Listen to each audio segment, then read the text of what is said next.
Morning, this is another 5:30 in the morning video, and it's a response to Silver Soul. Hi there, Silver Soul. Picking up on the consciousness discussion that's going on in your video, Mechanism and Organism. Okay, I've got some notes here. Okay, first off, mechanism versus organicism as metaphors as opposed to paradigms. Two things. I think they can be metaphors, or they can be used non-metaphorically.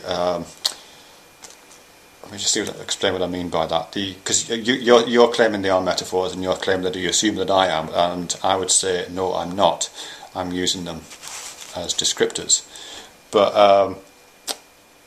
yes, I think they can be used as metaphors. But and indeed, I think you are, and most people do.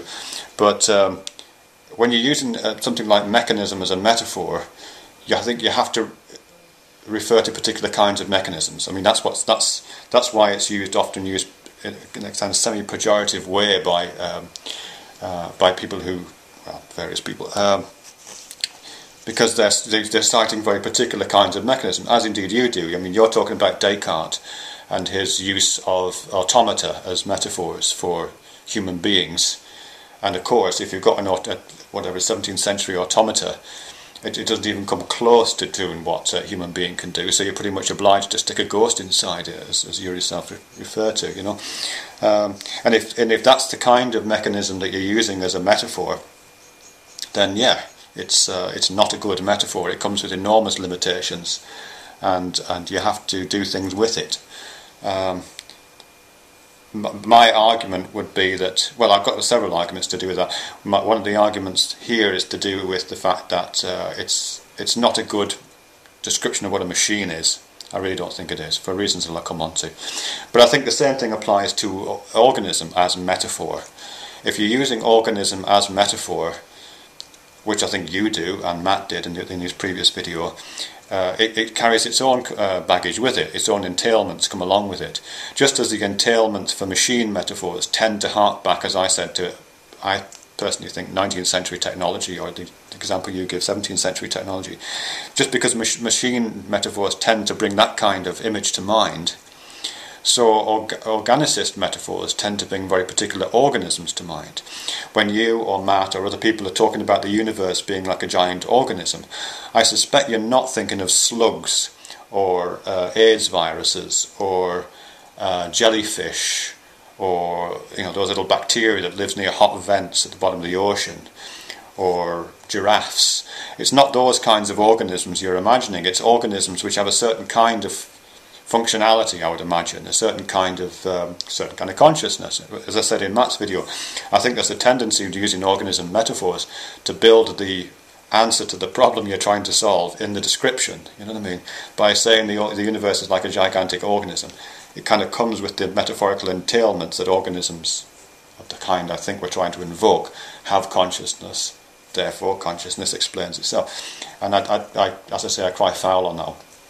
I'm not using machinery as metaphor. I'm using it as a paradigm, because I think machines have moved on since the 17th century. Basically, I mean, you define machines. I think I wrote down what you said. Machines are devices wrought by human imagination. Well, that's certainly one definition of a machine. But look at some of the devices that are being. I mean, Craig Ventner and his team supposedly, I don't know if this is true or not, put together some kind of a biological cell, a device wrought by human imagination. Are we saying that that's a machine? I would say yes, it is. It changes the game. It changes what machines are, for sure. And if they didn't do it, if it is bogus, that we can just project into the future and we can imagine that happening. I don't think it's beyond the bounds of human capability to do that kind of thing.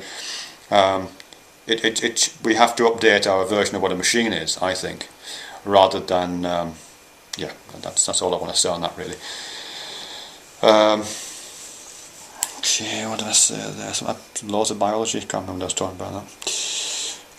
But yeah, just to stay on that, really. The use of machines that I quite like is Deleuze and Guattari's Machinic phylum. Where they talk about it's the Machinic. So they're absolutely deploying the language of machinery and the comprehensibility of machinery and the availability of the machine to productive, reductive thought. But they're talking about machinery in terms of phylum, so they are moving the machinery, the understanding of machinery, closer to biology and closer to the organism. They're trying to build up from the machine to the organism, rather than take what I would take as a kind of teleological position of starting with the unknown and trying to work back. Okay. You say, do we know anything that doesn't have experience? I think you said that.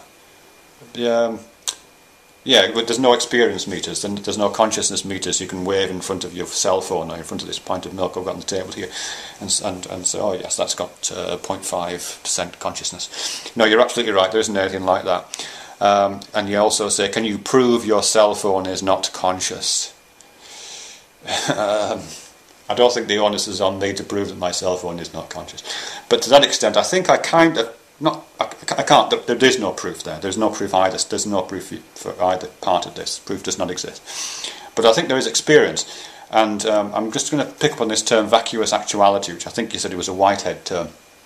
And vacuous actuality, the fact that things that if you are like me and you have a machinic, machine phylum centered paradigm going on for you.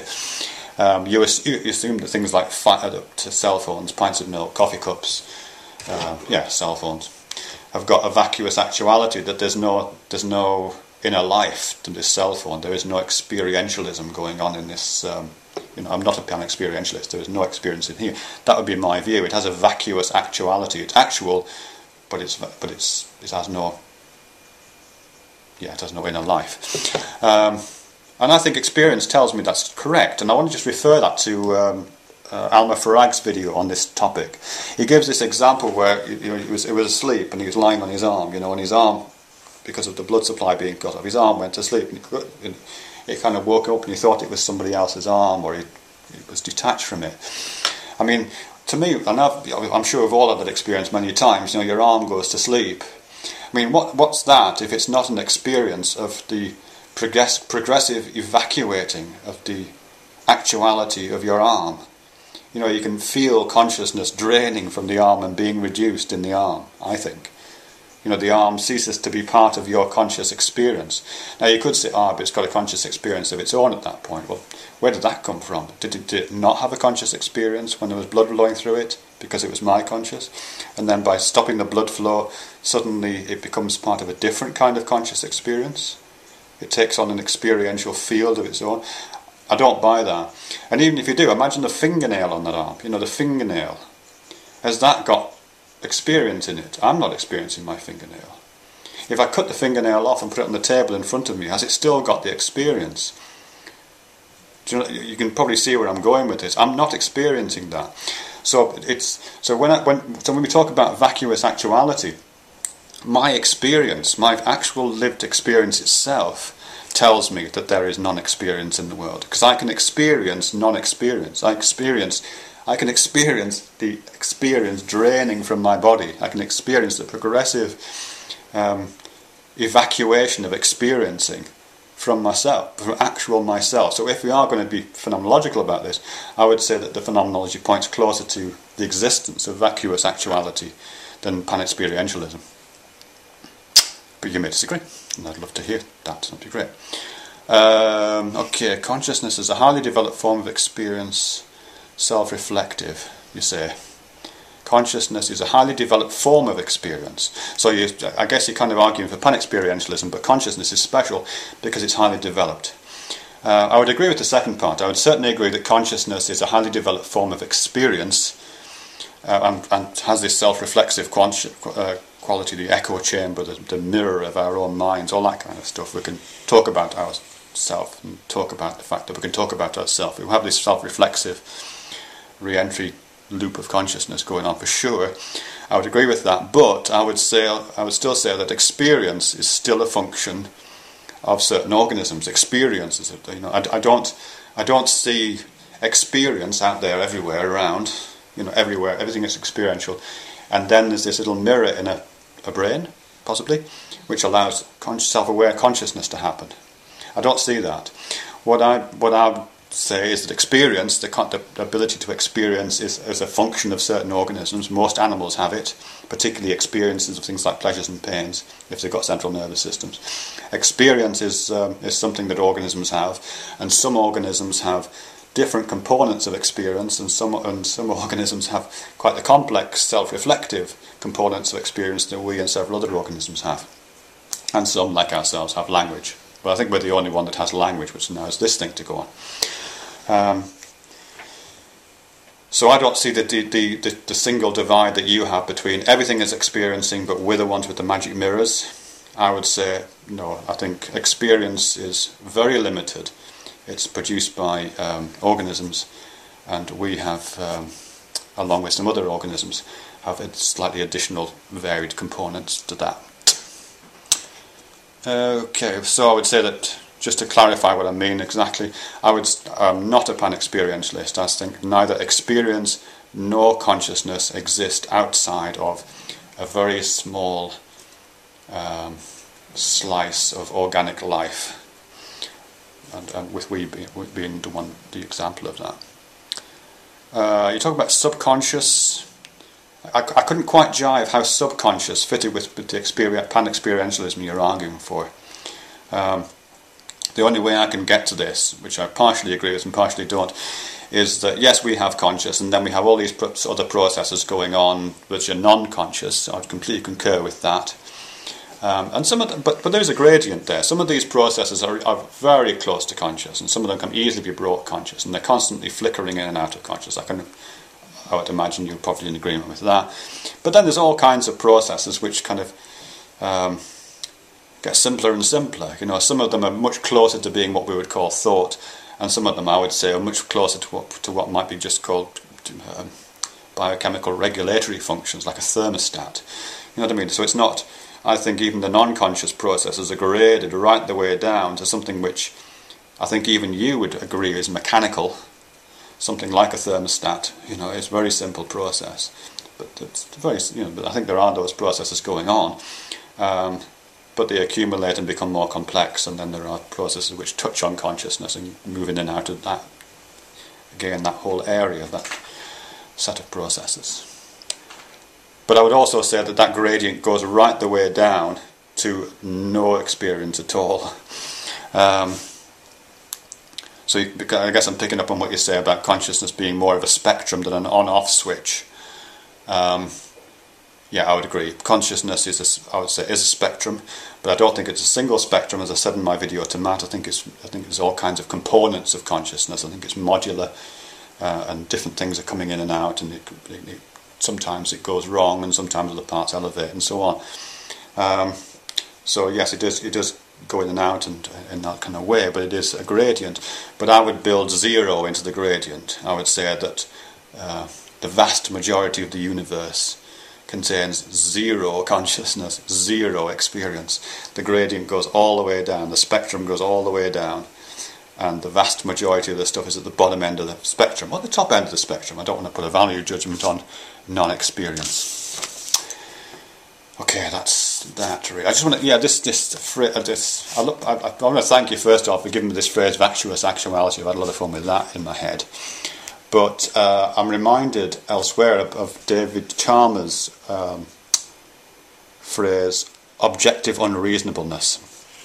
Because in this sense, this harks back to the hard problem, which has been, I've talked about before. And what Chalmers is talking about, he's talking about the difficulty of imagining sentience coming out of non-sentient matter. Here's a notepad, here's a mobile phone, there's my pint of milk, there's a coffee cup. All this stuff is made of non-sentient matter, so we physicalists would say, so we machine phylum lovers would say. It's all made of non-sentient matter. My body is made of non-sentient matter, my brain is made of non-sentient matter, and yet there seems to be this thing called sentience coming out of it. And Chalmers says there's an objective unreasonableness about that. And his solution to that, and apparently yours and Matt's, is to say, well, it's unreasonable to expect that, so there must be sentience, must be distributed somehow in proto-experiential form through all of this stuff, and the brain is just kind of shaping and forming it and tying a bow on it. Yeah, but that phrase is so good, objective unreasonableness. Unreasonableness means it can't be reasoned. And I mean, this harks back to what I said in my previous video on what's, what the Mysterians talk about in people. We are trying to reason about something using the instruments of that reasoning. You know what I mean? We're trying to use consciousness to talk about consciousness. We're trying to emulate Game Boys on Game Boys. We're trying to do something which has unreasonableness built into it in the most literal, objective sense. Which doesn't mean to say it can't be talked about. It just means to say it's going to be difficult to be satisfied with the results of that talk, I think. Anyway, yeah, thanks for that. But I am going to defend the machine paradigm. I'm not going to admit it's a metaphor. I think you're using it as a metaphor, and the sources of that metaphor you're using and Matt's using are either 19th century technology or, in your case, 17th century automata. That's not a useful model to build a paradigm from. I would look at the age of spiritual machines and Craig Ventnor, if that makes any sense. Thanks very much.